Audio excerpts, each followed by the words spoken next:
Hi guys, ito nga pala yung honey ko. O yan, masipag yan.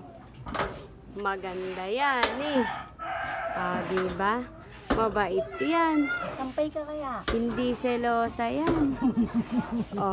Diba? Napakabuting tao yan.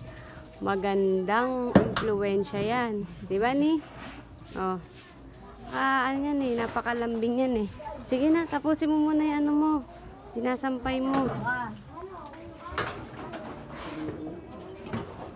Bruha yan. Selosa yan. Ang gulo-gulo niyan sa buhay. Di nyo alam. Malakas toyo niyan. Oo, totoo. Malakas ang toyo. Masakit sa ulo.